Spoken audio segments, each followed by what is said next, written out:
One sunny morning, I was walking there on the soft, fresh grass, feeling the clean air after the rain, when suddenly I hear this familiar voice. She was very excited to tell me about the previous night's activity, how her group counselor taught them this guided meditation and practiced with them for 30 minutes with no interruption.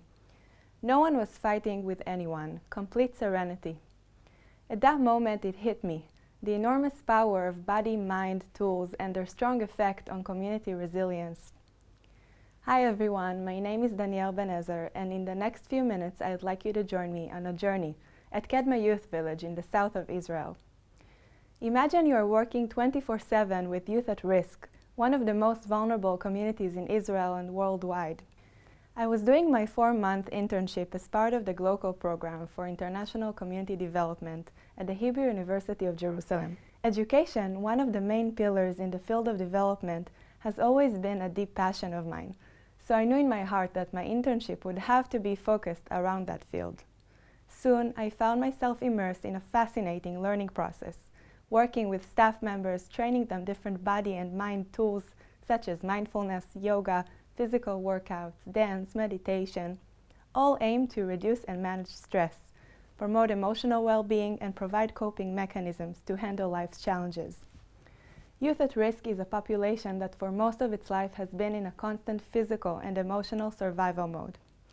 The village itself seems quiet and serene when observing it, but when diving in, painful scars from past life experiences and daily struggles are immediately revealed. Taking a deep breath and concentrating on the here and now is a bit imaginary even. And so, it is not for granted at all for these young people to be affected by staff members and to become fully engaged in such a process, which they eventually were. To my great surprise, not long after initiating the staff training, I was approached by the young girls asking to have yoga sessions as well, even though when I first introduced myself to them, mentioning that dance teaching is part of my background, they strongly objected to the entire movement idea. I'd like us to go back to the girl. I'm sorry I can't share her name with you. I saw the impact of this process when she told me once how upset she was being bullied by one of the boys and how she managed to apply the breathing technique she learned, stopping her from reacting with violence towards him. Since the first moment we met, I was filled with love and compassion to this 14-year-old girl full of emotional distress, and was excited to see the impact of this tool on her, that it actually worked. As many of these body and mind tools belong to the nonverbal communication sphere, when performed in a group, they enable an open and intimate space which creates a shared language and community.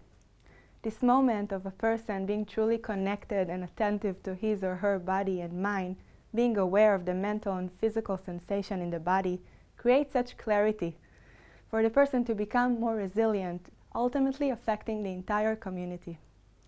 The staff empowerment program initiated at the village has had a positive effect, not only on the staff themselves, but also on the youth.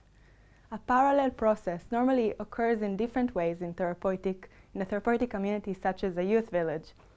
In this case, it has enhanced a gradual improvement for both staff and youth in their daily interaction, behavior, and mental coping. Indeed, we can truly see how train the trainers is a mutual ripple effect, aimed towards expanding resilient communities. Thank you.